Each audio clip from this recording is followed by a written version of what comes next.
Worldwide, the number of people living with depression rose by roughly 50% between 1990 and 2017. In response to that surge, our primary intervention model has relied on the logic laid down by Sigmund Freud in the 1890s. To put that timeline in perspective, the 1890s was an era when you steered an automobile by pushing a wooden stick called a tiller. We eventually updated the car, but in therapy, the standard operating procedure still involves excavating a patient's personal history, assigning a subjective diagnostic label, and relying on observational guesswork rather than objective tracking. You cannot manage a global emotional health crisis without concrete client-generated data. Without measurement, failure is the only outcome. Look at the statistics where the stakes are highest. Between 2004 and 2008, military suicides in the U.S. Army spiked by 80%. Today, the suicide rate among veterans is nearly double that of the civilian population. In response, the Burris Institute assembled a team of veterans to submit a strict data tracking protocol to the National Institute of Mental Health. The proposal was rejected. If the ruling medical authority refuses to acknowledge or measure the root cause of the crisis, the system cannot fix itself.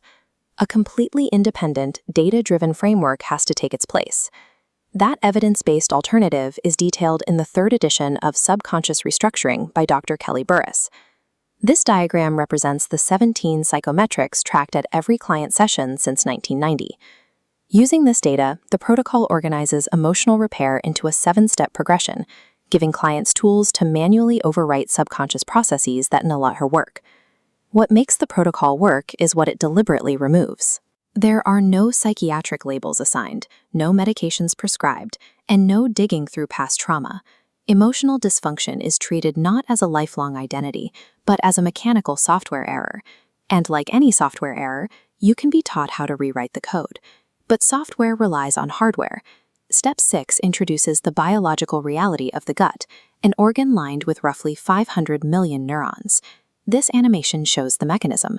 When the intestinal barrier breaks down, microbial endotoxins cross directly into the bloodstream, breach the blood-brain barrier, and trigger severe neuroinflammation. This purely biological pathway operates independently of psychological trauma or negative self-talk. The framework measures this physical variable right alongside the mental ones.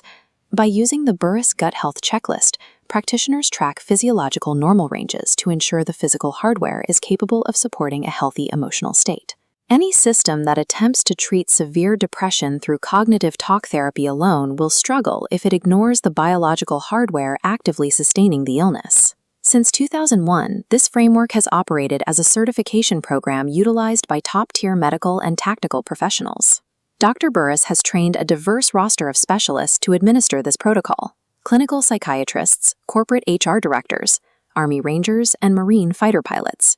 They use it to track and improve severe behavioral issues, from anorexia and eating disorders to chronic PTSD and extreme suicidal ideation among combat veterans. By proving effective in high-stress combat environments, the protocol provides a documented framework for anyone seeking to transition from observing their emotional state to actively directing it. The entire methodology distills down to 4 capabilities. You learn to measure, interrupt, restructure, and reprogram any thought or behavior. You stop digging through the past looking for someone to blame, and you finally take the wheel of your own autonomic subconscious processes.